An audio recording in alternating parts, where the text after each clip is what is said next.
Hello friends, this is Roman and Emily coming to you from the Paititi Institute, and today we have an interesting topic in store, and it's the topic of the eye of the storm.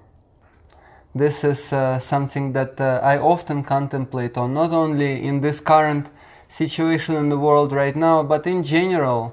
There are many storms that my life has gone through, and I'm sure everyone has had their own storms in life.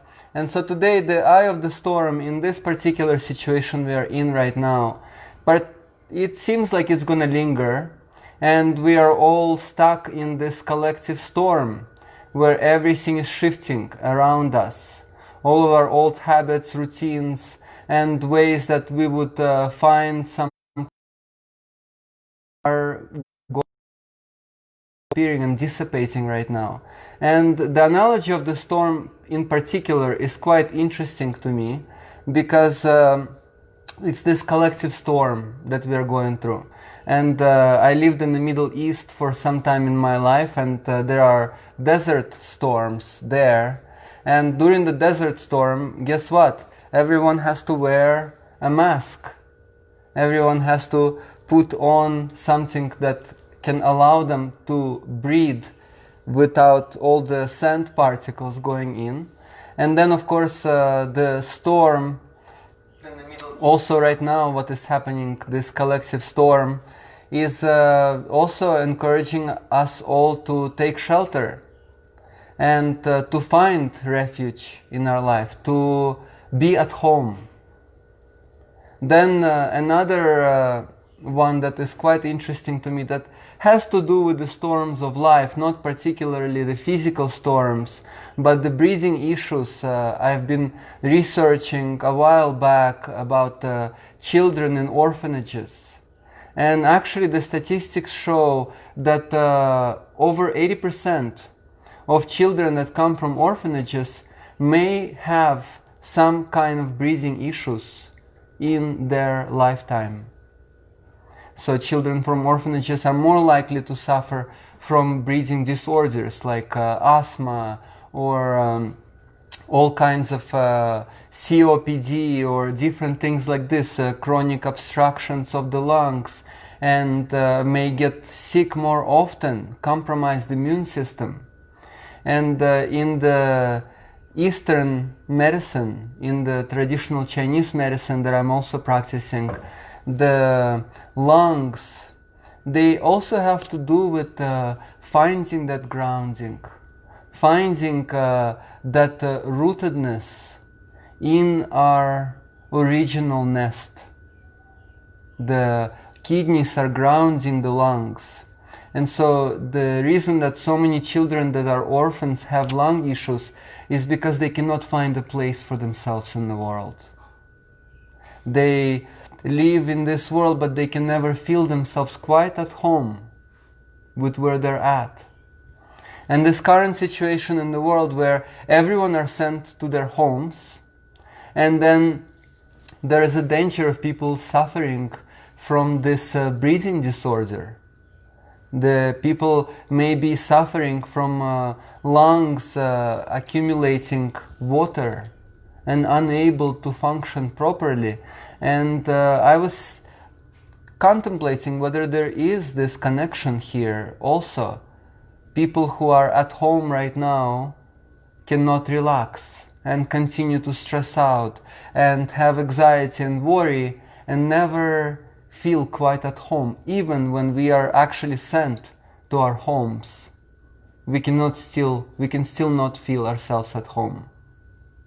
And so there is also, to me, there seems to be a link with that, where we are encouraged to be at home, to be at ease, to find that solace in our lives, to find refuge in the midst of all of these experiences that we are having that can allow us to be at peace.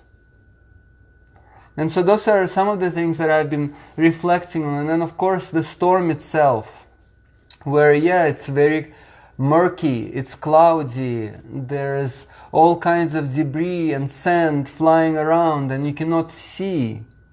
And yet, in the eye of the storm, it's completely quiet.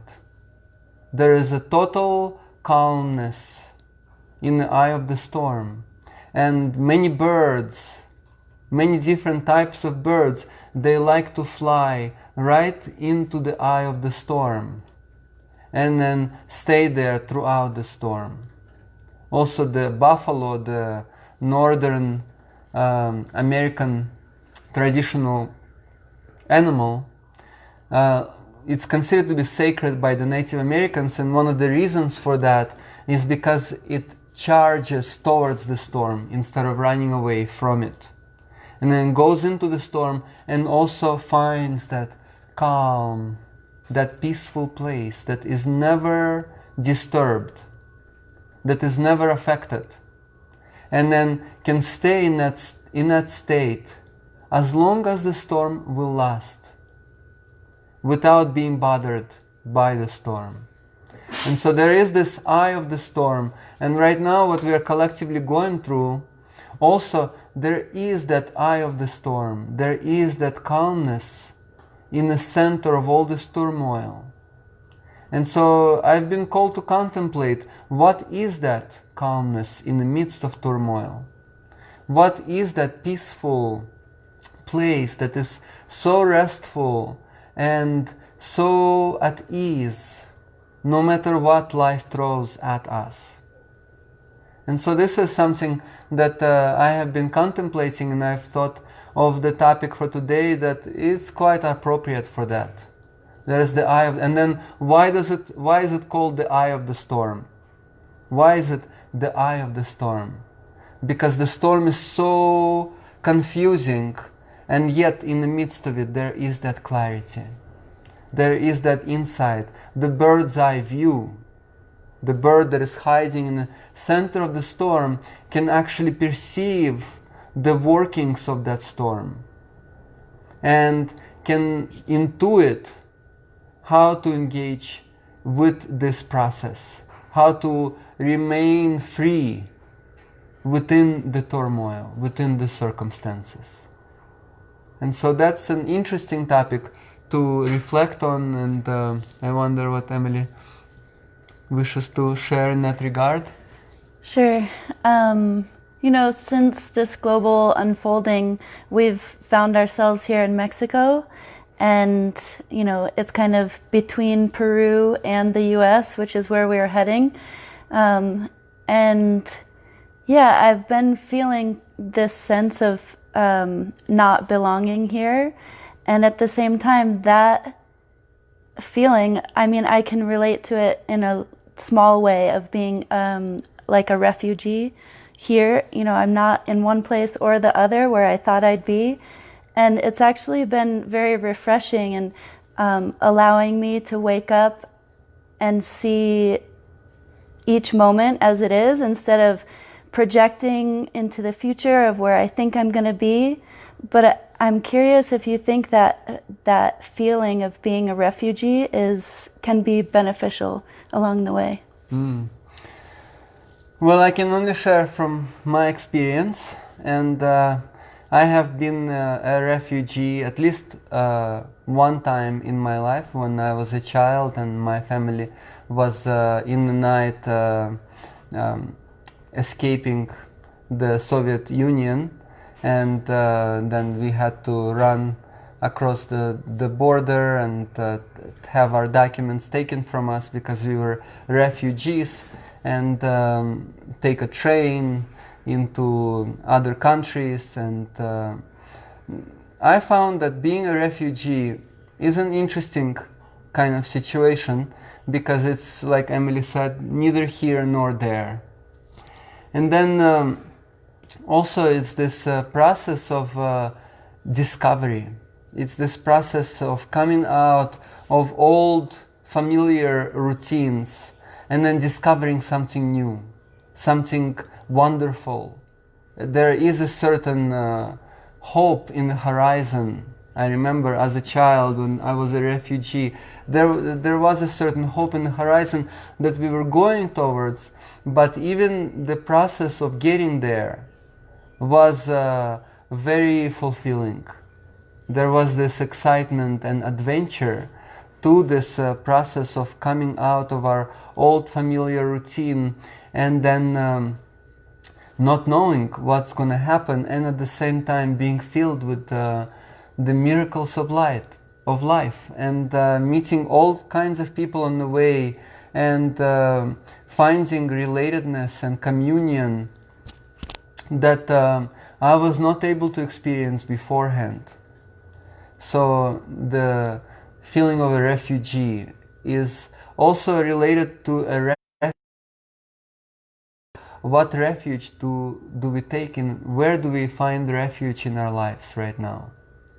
Okay, obviously we cannot do it in exactly the same ways as we used to, and then also if those ways refuge in are no longer here, then it means that that refuge was not so lasting, and now it's gone. And now how can we find a refuge, solace in our lives that is much more lasting, that is much more sustainable and meaningful, instead of just find another bypass or another patch for it? And in my life I've been reflecting on it and seeing that yeah, I can take refuge in all kinds of things. I can take refuge in material possessions, in all kinds of different external activities. I can take refuge in food. I can take refuge in external relationships. I can take refuge in instant gratifications and all kinds of entertainment industries. And yet all of those refuges, they are not so fulfilling. They are not so lasting. They're here one moment, and then the next moment again I have to look for something. I have to scramble for another something that can provide me a certain sense of false security, even if it's just for a little bit. And then looking at it and seeing that actually, yeah, I don't want to keep doing it in the same way that it used to be.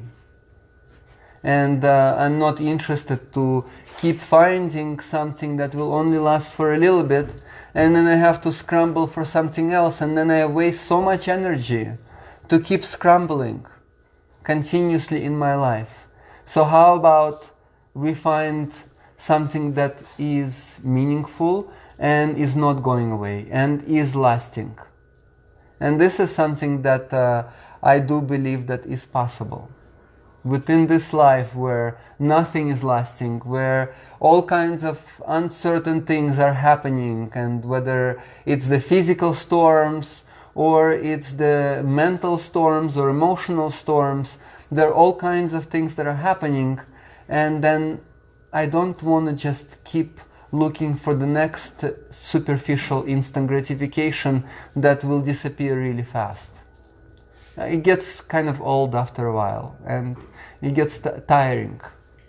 So then instead, what can bring that lasting refuge? And so in my life, as I've gone through all kinds of situations in life where I've dealt with illnesses and problems and collapse of economic systems, and being an actual refugee escaping dictatorship and all kinds of things in my life, and then to really look for something that is not bound by any of those circumstances.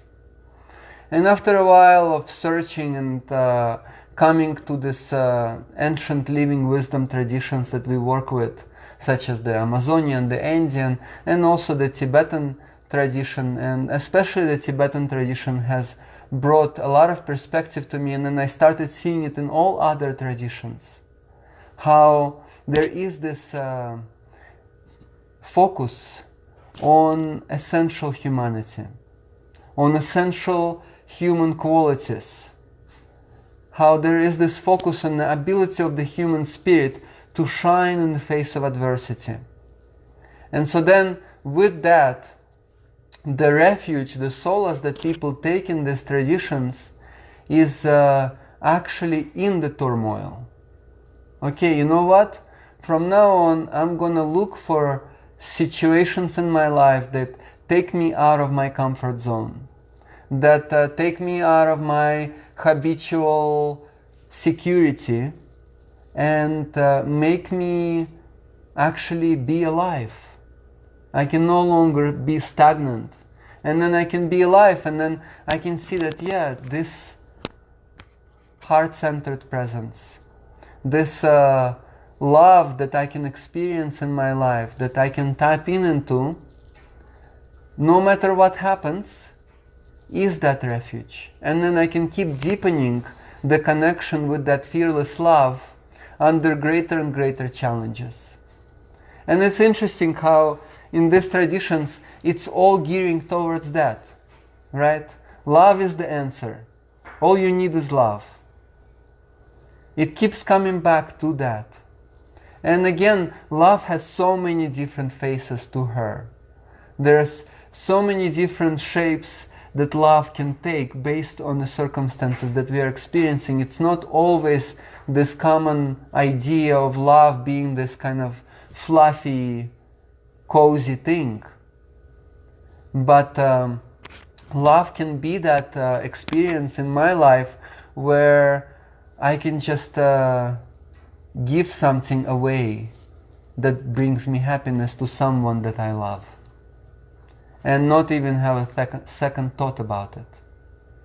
Like my son, my 3-year-old son, almost 3 years old, he wants to eat something and he really likes it, and even if I really like it as well, I will give it to him.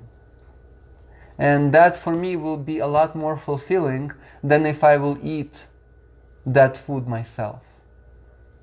And to me, that's the power of love, one of the expressions of love. In the midst of circumstances, in the midst of adversity and all kinds of situations, and then to be able to reach out and extend myself and get over myself, because there is something that is much more meaningful, because there are people that are much more essential to me than my own comfort in my life. And so this refuge in the heart that we can all take no matter what happens, and to really reflect on that and see how in these ancient traditions the refuge was actually taken in the illness. In the center of each disease, there is a great love waiting to be discovered. And so instead of trying to get away from it and hide from it and put my hand in the dirt and pretend like nothing is happening, to actually open myself to what bothers me fully, and then in the center of it, find that eye of the storm, that unconditional, all-seeing heart, and then to abide in that. So in my life, that's something that I find very meaningful, to actually learn to open to the problems in my life. And then because of those problems, then to discover a greater capacity to be human. If there weren't all of those problems and all of those issues, then there would be just a swamp of conditioned existence. The indigenous people, they say comfort makes us weak. If there's nothing to challenge us, to take us out of that comfort zone, then gradually we just get weak. We get complacent. We don't really develop and evolve and rejoice within that greater capacity that we discover in ourselves. So this is something related to the refugee and the refuge. Okay, we no longer have the things that used to make us happy or the comfortable routine, but then because of that, we are embarking on an adventure. And this adventure allows fresh perspective. The eye of the storm allows for more objective insight into our collective existence here on Earth, among ourselves, and then see what is possible for our future as species, as a human culture on this earth, and how can we change this predetermined, in a way, certain direction that our society has been taken. So it's taken us out of that ingrained momentum, habitual direction of our lives, and allows us to contemplate the fresh perspectives. What is it that makes us truly alive? How can we develop and design our lives around that, rather than just keep being hamsters in a wheel? And this is something that I find gives me an inspiration to breathe deeply, to really look at our current situation in this way. Mm-hmm. Thank you. A question came up for me during that, because you mentioned earlier in your life, when you were a refugee, you experienced a sense of hope on the horizon. And I can relate to that in some ways. During this current situation, I find myself hoping for circumstances to unfold in a specific way, and then having some of those hopes just being smashed. Mm-hmm. And I'm curious how the wisdom lineages work with this idea of hope. Well, it's good not to take it too literally. And in some of our wisdom lineages, there is this expression beyond hope and fear. But it doesn't mean to just be complacent and give up on everything and be down and without any possibility of happiness in our lives. It doesn't mean that. It means that we can actually make the most out of this current situation. And the hope doesn't contradict that, in my experience. The hope in these traditions, it's related to, okay, if I'm just looking for some kind of salvation, that some kind of a government is going to save me, or some kind of a Messiah is going to come from heavens and is going to save me, then that's a false hope. So it's beyond false hopes and fears. I like to think of it that way, because sometimes people tend to go kind of too extreme and become fanatical about it. No, you cannot say hope anymore. But it's beyond false hope and fear.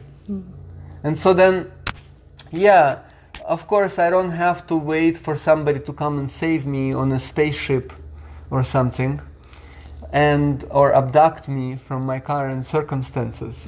And I can make the most of where I'm at right now, and fully engage in this situation, and really discover that sense of adventure, and at the same time have a certain direction. See that, okay, I've been just running in circles all of my life, and there is hope for me yet. I'm not completely a blockhead. There is hope for me yet. I like to see it in that way. And I can contemplate and tune in and recognize, okay, what is that possibility? What is that perspective in my life, that bird's eye view that can allow me to get out of this hamster wheel and find something fulfilling and inspiring and joyful that I can start doing right now, and then develop the momentum so that that can actually propel me towards this lasting happiness, towards sustainable solace, refuge in my life that I can never lose. And then of course I can grasp onto different situations and experiences and think, oh, this is going to make me happy, or maybe this new situation, or there is this amazing new snake oil, vaccine that has been developed. Maybe that will make everyone happy. And then really look at it and see that, yeah, no, that's just another snake oil.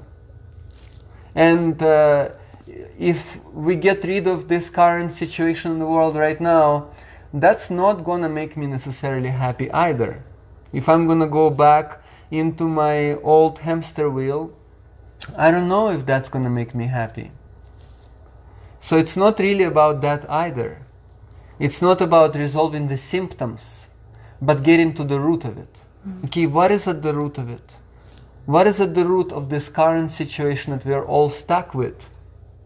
What is the storm that is continuously swirling around our human society in many different ways? Whether it's the whole world burning and all of the natural resources are getting exhausted and wars are happening all over the world and children are dying from hunger at rates much greater than this current epidemic that is taking place. And then those are all storms that are continuously plaguing humankind. And so then the current situation, that's not really the source of the issue. It's just another one of the symptoms. It's another one of those knocks on our door. And then underneath that, there is a certain habitual, stagnant routine or certain mentality that we keep being wrapped into. The scarcity mentality, the fear-based mentality. This is really at the base of it. And so then, instead of thinking that, yeah, there's going to be some kind of extraterrestrial intergalactic federation that is going to come down and save human race, to see that no, it has to happen on an individual level within each one of us. How can each one of us transform this fear-based mentality and tap into the unconditional abundance that each one of us is capable of? The generosity of the human heart that as a collective we don't trust in so much at this point. And so then how can we start trusting in that? And before we start resolving collective issues, how can we start doing it on a very small scale? There's this one story that I heard about Dalai Lama visiting a school one time, and a child asked Dalai Lama, they asked him, how can we resolve the world's problems? What can we do to help fix the issues in the world today? And Dalai Lama looked around, and then he told the child, he said, you see that paper on the ground? That tissue paper on the ground laying over there in the corner? Pick it up. That's how we start resolving the issues on a grand scale. It has to first start happening in a very minute way in the life of each one of us. And so then, okay, what are the issues that are plaguing each one of us individually? Maybe certain just boredom, or not wanting to get out of bed in the morning, or not wanting to do something productive, or just being complacent and wasting one's time and waiting for something else to happen. But it has to happen on that level. The devil is in the details. And so then right now in the world, we can contemplate on this global issue and many other global issues. But actually, if we don't really start dealing with our own particular life circumstances on an individual level, that's where the devil is at. The devil is in the details. And each one of us, we have our own demons and monsters to face. And we have our own purging that we have to engage with. Our own spring cleaning that we have to do. And so then, without that happening on an individual level, the collective change, I don't see how it can be possible. So I'm a strong believer that the change has to come from within. Right? Yeah, I was thinking about this phrase, the eye of the storm, and I started thinking about myself as the eye of the storm, and seeing that as long as I'm identifying with myself and all of my mind's dramas and stories, then I'm creating the storm that I'm in. And it's almost impossible, maybe it is impossible, to actually reach the real eye of the storm, the center, the calmness in myself if I'm only coming from that limited perspective. And so to remember, I have to remind myself all the time to come out of that limited perspective into a wider view of what's unfolding, and that helps bring this calmness, this state of peace. And part of that has been helpful just to be around like-hearted community members that can help me remember that. And I guess that's a question that comes up for me during this global situation. And we have experienced the connection that's possible over the internet, which is the venue that we have to use right now. But how can people really find that higher perspective or sense of community if they're, in their isolated quarantine situation? Well, the eye of the storm, and I like your reference point to the eye of the storm. Yeah, of course, if I'm just storming all over the place, I have to really work with that, and I will not be able to see anyone else if I'm lost in my own storm, in my own drama. And then it seems like right now people are even connecting more deeply because there is this isolation, and people were not able to connect even in person as deeply as people are connecting right now. And it seems like, it gives us a chance to really be with our own storms in life. And then through that relate to others. Oh, others are dealing with that too. I feel lonely. I feel I have all of those issues coming up to the surface, percolating, and there's the stormy weather inside me. And others have that too. And I can relate to them because they have this same situation that they're dealing with. Where before it wasn't as clear. Yet everyone has their issues, but now we can all have that same common ground that allows us to relate to each other through. And then through this common ground, then we can withstand the storms of our lives. We can find that eye of the storm, right? And another expression, there is this expression, it's all fun and games until somebody loses an eye.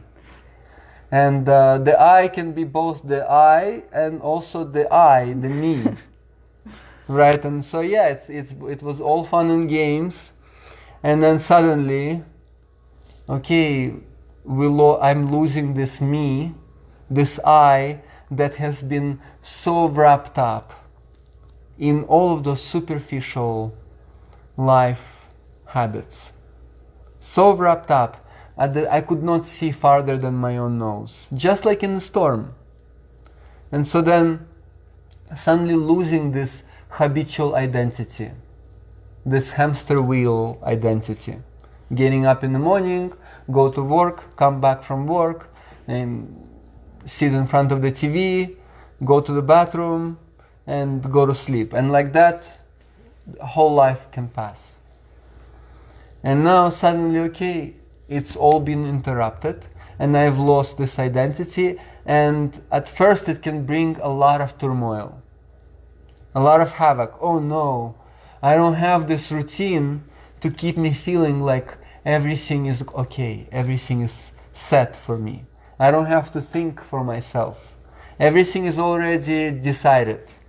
I just have to get that particular bus in the morning, I have to get on that particular subway, and that will take me to the work, and I will have to do those particular things, and there's this routine that I don't even have to be alive for it, honestly.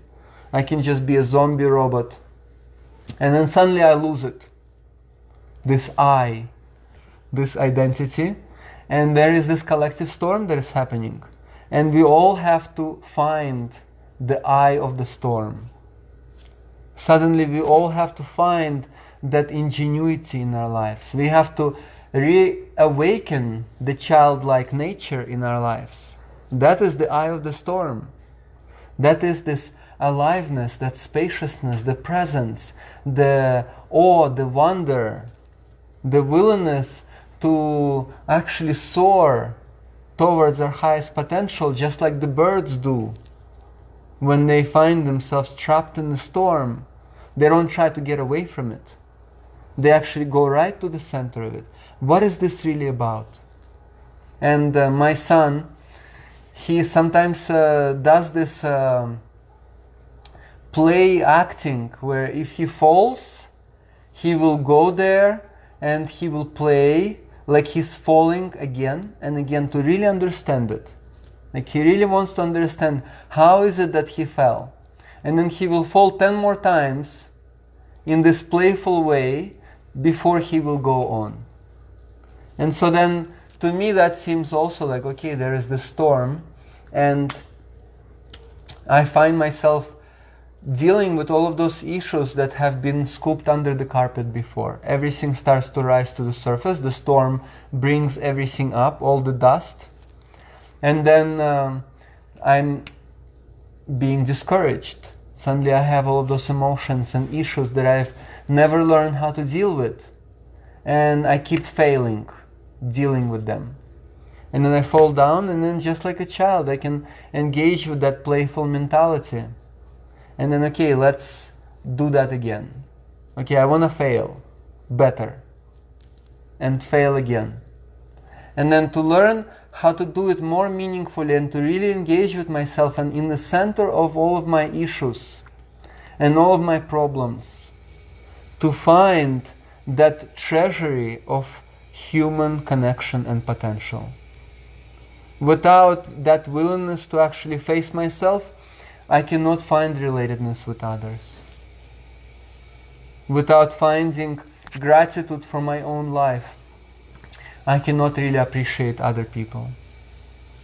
So to me, the eye of the storm also has to do with that. It's all fun and games until someone loses an eye. Me. me.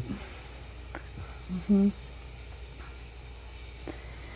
Yeah, and I can relate on my own healing journey that when I first encountered my first big healing crisis, when my eye started to deteriorate and I couldn't quite put it back together the way it used to be, I fell into a phase of depression and anxiety and grieving the situation that I felt like I was losing.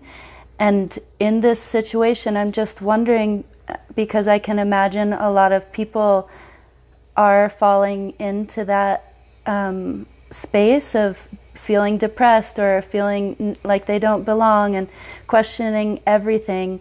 And I'm curious how to keep the immune system response high during this time when everything seems to be falling away. Like, what can we be participating in?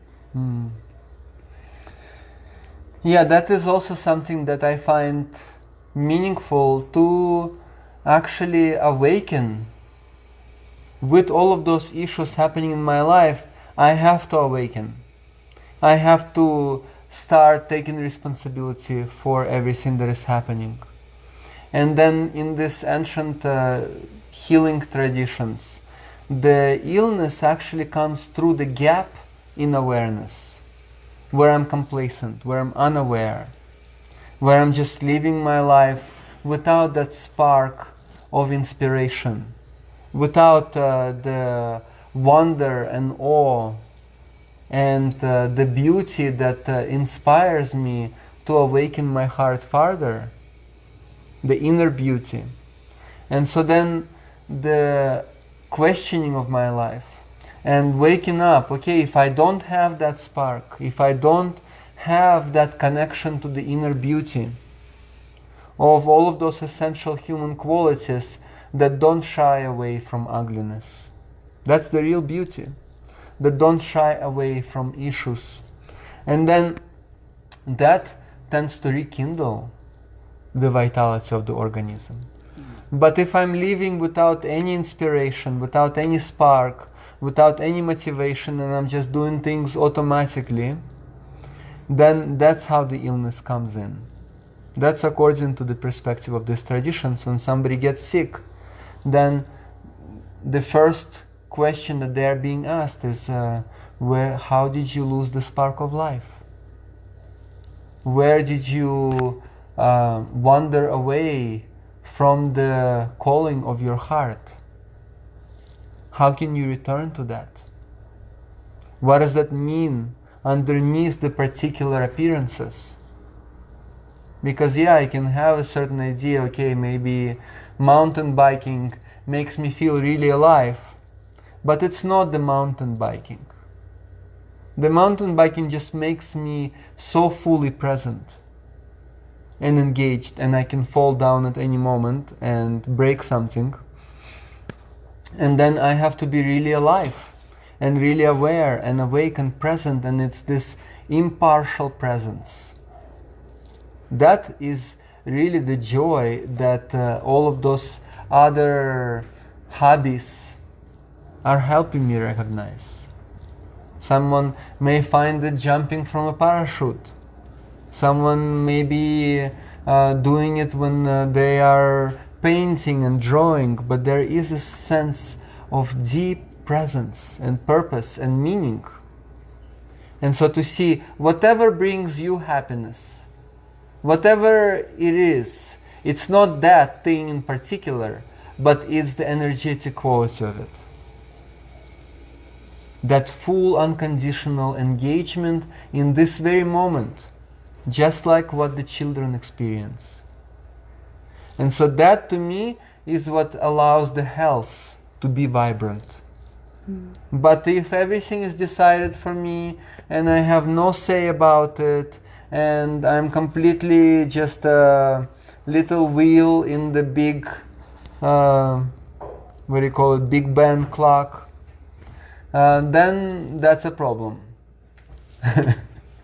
And then of course, if I don't see the greater picture, yeah, of course I can be a link in a greater organism, but I should be a fully conscious link that is encouraged to be supportive, instead of just doing things without any insight, without any realization, and just doing things just because. Just a conveyor belt that has no meaning or purpose, and I'm just doing it mechanically. Then everything starts to break down. Then I'm just becoming a mechanical robot, and then everything is breaking down. But if I'm a live organism, and I'm tuned into the spark of life, and I'm fully engaged, and I have this connection to the eye of the storm, and I can see the greater picture, then I can really utilize the storm to awaken, to catalyze the potentiality of my life, to bring evolution forth, and not to stagnate. And so then that becomes wonderful, great. This thing just came and helped me come out of the swamp of my conditioning. How amazing is that? That's awesome, that's great. So now I can have this push in the right direction, and then it's up to me to really do something with it. But it's important to recognize that push, to see that this storm is not just about this murky unknown. We don't know what's going to happen to us. We're going to wear our masks for the rest of our lives. But actually there is an eye of the storm that is completely lucid and crystal clear. And so then from that lucidity, naturally health comes. And then another thing that I want to say about it is that in these traditions, it's the healing circle, of course. So they take refuge in everyone who are willing to actually face themselves, to actually get to the eye of the storm. Then that brings me happiness, when I can share my life with people who have that intention, not to avoid and not to hide. Then of course all of the reminders in my life, the wisdom of that unconditional loving nature that we are all capable of. So then to take refuge in that. And there are many different ancient traditions, many different living wisdom traditions that are pointing to that. There are also a lot of kind of superficial spiritual fashion traditions that are all talking about how special we are and we shouldn't face our issues. That's not what I find refuge in. But the traditions that have been tempered by many storms, by many epidemics and many plagues, this is something that I find refuge in, because there is wisdom of that awakened presence in the face of all adversity. And so those three, that awake potential within each one of us, the guidance, the wisdom, the reminders that we all can have to keep tapping into that, and then the community of friends and helpers that are also having the same willingness and the same intention, and that's what brings me the greatest inspiration in my own existence. So maybe you can relate to it a little bit, and then we'll have an opportunity to ask a few questions. Well, yeah, I guess what I was getting at in my last question around feeling the support of having those reminders around me, I just want to say how beneficial I've found that in my life, because at a certain point when I started going through, just my whole life seemed to be crumbling, and I tried to put it back together just on my own, and I guess there's a certain flow of our societal norms that kind of support this idea that I'm independent and I can do it all myself.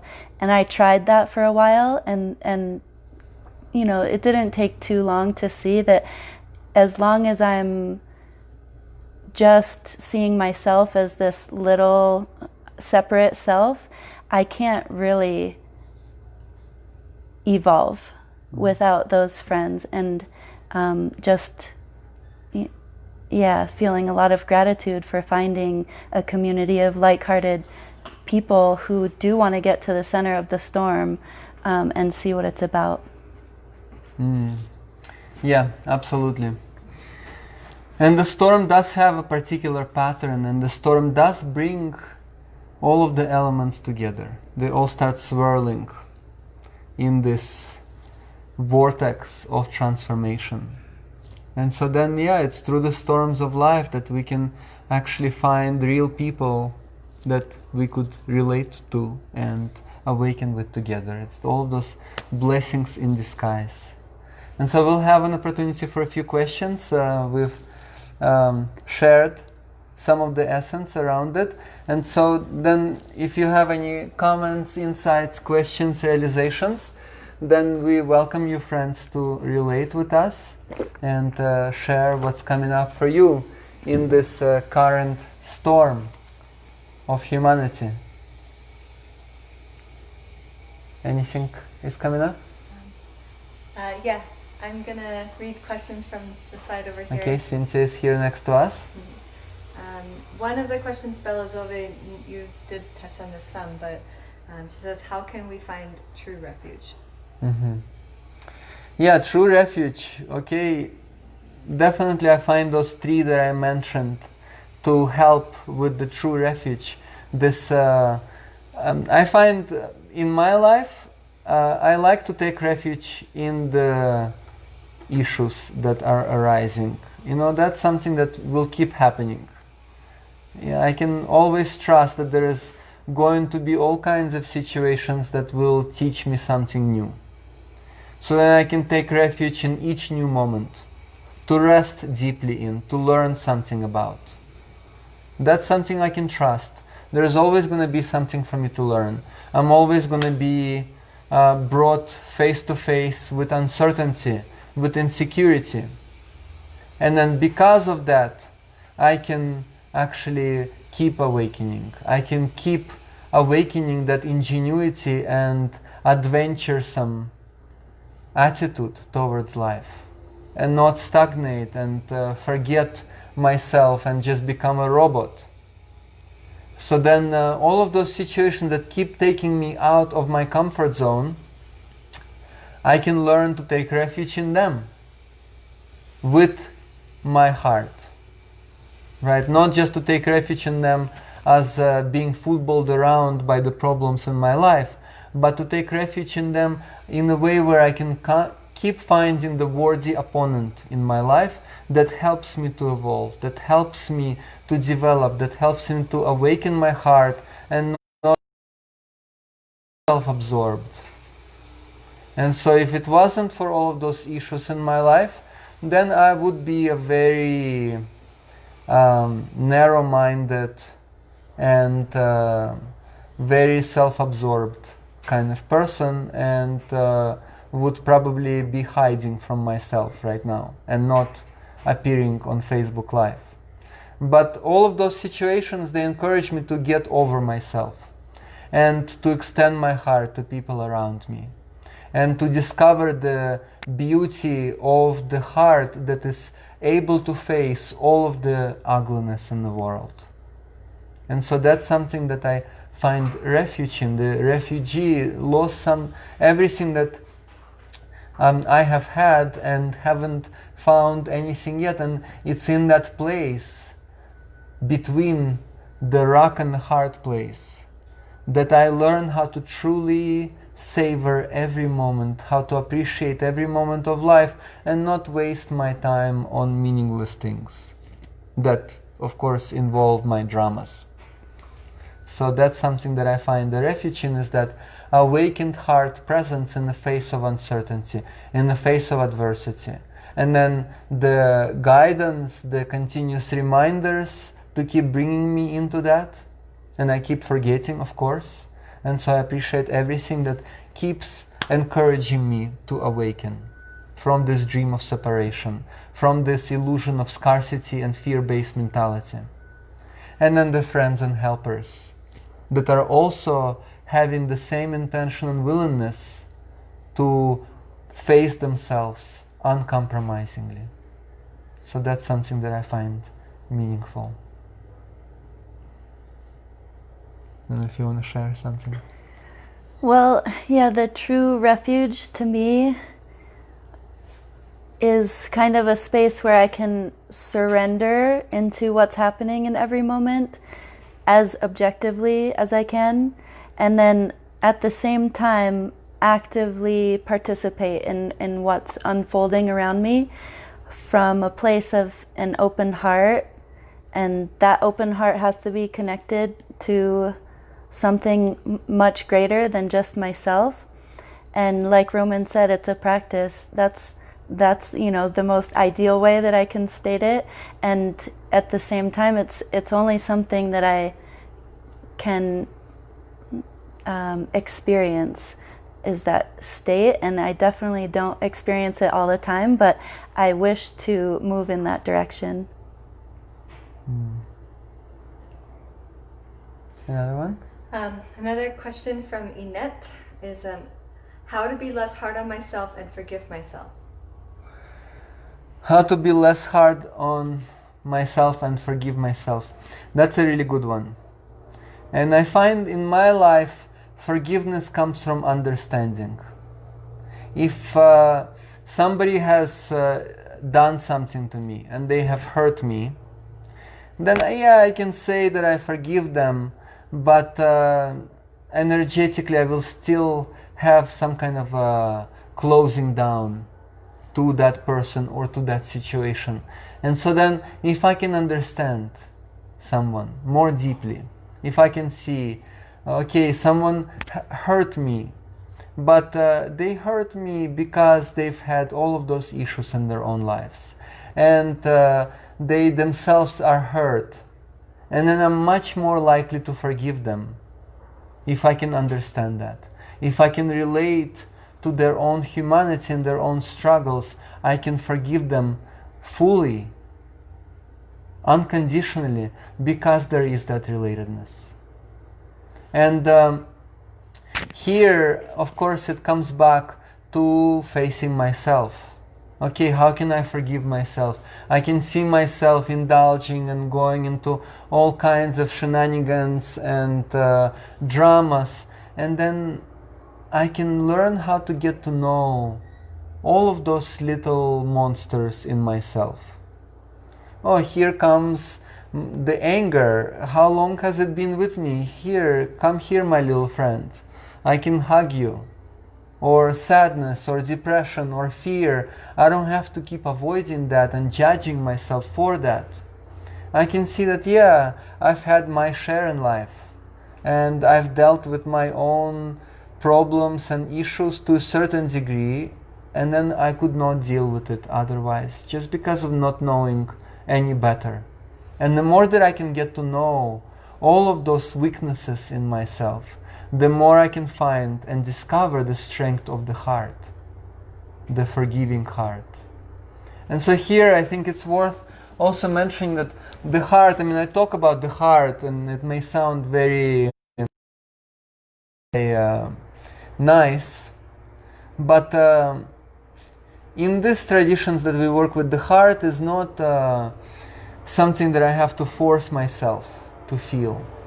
The heart is naturally available when I'm present.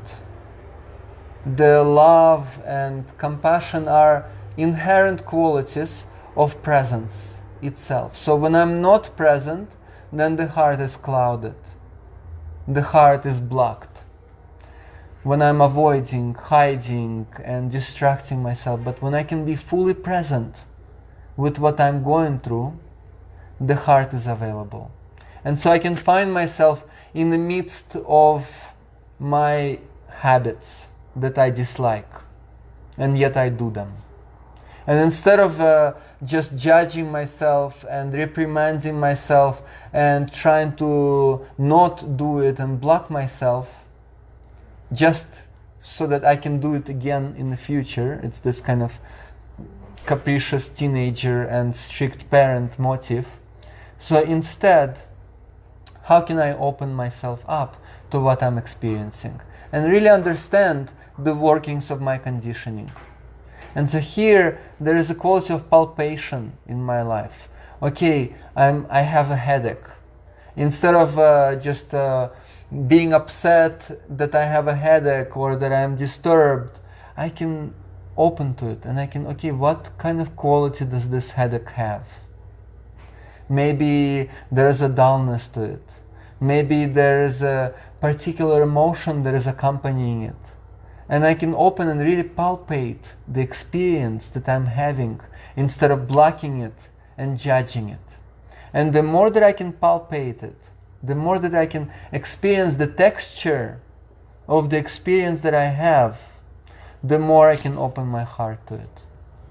The more I can come out of the old stories that I have in relation to it and open my heart and discover this ability of my heart to cradle the fearful mind. No longer being controlled by this fearful mind that makes me block my heart, but discover the power of the heart to be greater than the fearful mind. And so this is something that I find meaningful in our Tibetan lineage. It's referred to as loving kindness. It's that capacity, even though I don't know how to deal with the challenges in my life, at least I can stop judging myself for it. That's an essential first step. Without that, I will not be able to find resolution. And then the more that I can understand myself and forgive myself and allow myself to get to know why I'm doing what I'm doing, the more I can transform it. The more I find it naturally being transformed through consciousness. Consciousness is the main healing agent. And it's learning how to bring the consciousness into a heart-centered presence. And that's what I find meaningful in this process of forgiveness. Okay, so do we have time for one more? Sure, I have to pick which one. Well, in a way, there's quite a few questions that are very related, so maybe I can mentioned Sounds a few great. of them, and then you can. Yeah, you don't have wrap to it say up. the names. You can Yeah, just say okay. So the questions linked together. One question is the going into acceptance and the difference between accepting a situation as it is and just easing into it versus accepting a situation with the wish to inspire change. And then somebody else asked, how do you find peace with people who interact with you in a very passive-aggressive manner, if avoiding them is not an option? And then somebody else also asked, how do we open ourselves up without others taking it on personally when they can feel it? Okay, that's good enough for now. I'm going to try to put them together. So first, going into a situation to inspire change. So for me, I find that I don't have to inspire change. Change is naturally happening. Every moment is unlike any other moment before, but to inspire positive change, right? To proactively engage in a situation, not just take things for granted, but to accept things the way they are while encouraging that spark of ingenuity, that childlike nature, that adventuresome attitude towards life. That's what I've learned is the most essential about the living wisdom traditions we work with. Experiences come and go. The only thing that can remain, that can be cultivated as a discipline, is this attitude towards life. Not an attitude like I'm always having an attitude towards life. That also naturally happens. But it's this heroic attitude towards life, adventuresome attitude towards life.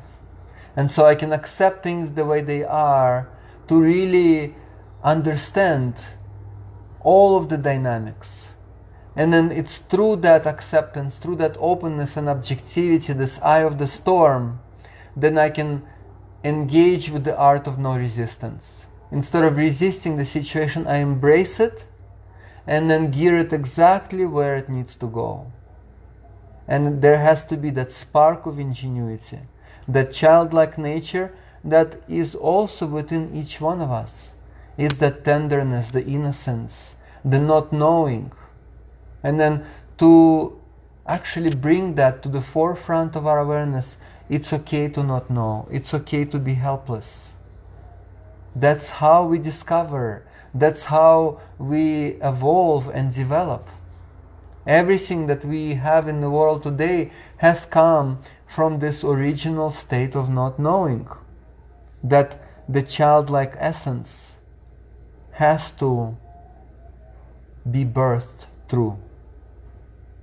And so this is that positive inspiration of the change has to come from this beginner's mind.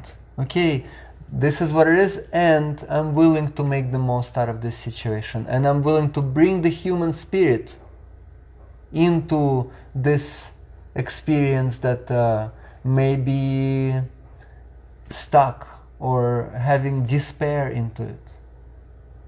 And so I can start decorating my jail cell or your quarantine house. I mean, I'm decorating with my presence right now for a short while, but it's up to you.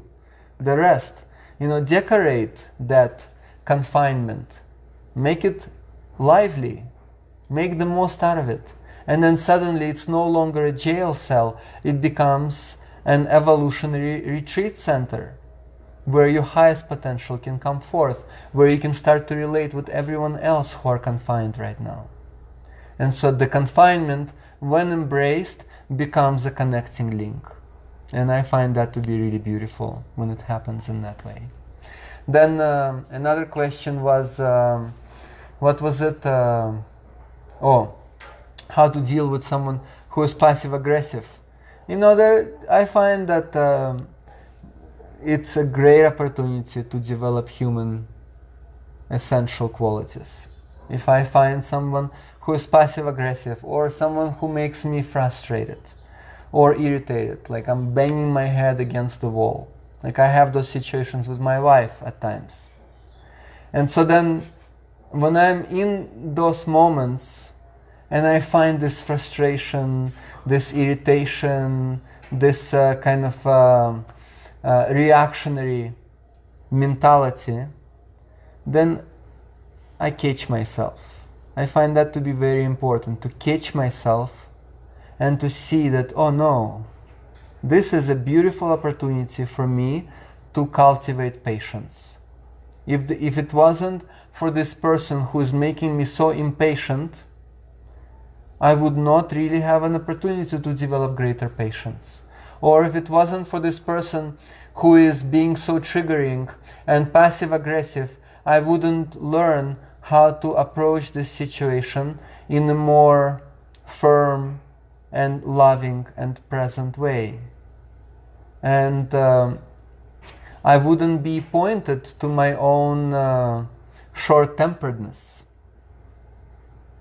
And then I see that, okay, I get frustrated. It's not that this person is making me frustrated. I've never learned how to deal with this frustration in myself, and all this person is doing is very graciously pointing to that frustration in me that I have to take into account. And so it's again that eye of the storm. Okay, like how can I bring a more objective insight into this situation rather than just be compulsively dragged through the dirt by everything that is happening. So I can take an extra breath. I can take a moment and reflect, okay, everything inside of me is boiling because of this situation, so I can take a few deep breaths. I can step out for a moment and then come back and engage with it more meaningfully. So that's, again, something that relates to the eye of the storm. What was the last one? Well, the last question was kind of related in reverse. Like, if I'm having disturbing emotions, how do I prevent that from spilling over and having other people take it personally? Right. So first, it's for me to really take responsibility for. I'm having these disturbing emotions, and it's not the disturbing emotions about this situation. This situation is just pointing me to those emotions, to those energies that I've never learned how to bring through the heart as an art of no resistance. And then everything that I find disturbing can actually transform into those essential human qualities, can encourage that. And I was actually reflecting on that recently, how, who am I without everyone else in my life? I'm a result of all of the encounters with all the people that I've ever had. I'm a result of so many people and previous generations that have contributed to me being here. I'm not separate. I'm not this separate machine that has nothing to do with everyone else's. And then, of course, because of that, all of the problems that everyone are going through, they're also problems reflected in myself. And then I can open myself up to that and really see how those problems, they encourage evolution. They encourage developing those essential human qualities that can awaken the highest potential of who I am to be in service to the greater organism. If you want to add something. Yeah, I was just reflecting on that, how important it is to actually get to know all the ways that I make mistakes and cause suffering, fall into the same old potholes. Because in a way, it's that refines my intention of not causing harm to others. So I have to really get to know my own storms and how I work with them in order to make a different course of action from the storm. Yeah, it's this principle of interconnectedness. We have time for another one? That was pretty much it. Okay, So far. Yeah. great. Okay, wonderful. So yeah, I always appreciate the opportunity to reflect and check in with our community, and very grateful to everyone here that has come up on this call today. And let's keep being the storms of change. Let's keep finding the I in the storm. Let's lose that I that is the self-absorbed, instant gratification kind of I. And let's find the eye of the storm that is found in the heart, in the midst of everything that is taking place. We love you all. Be well. Thanks, everyone. And take good care of yourselves and people in your life. The world depends on that.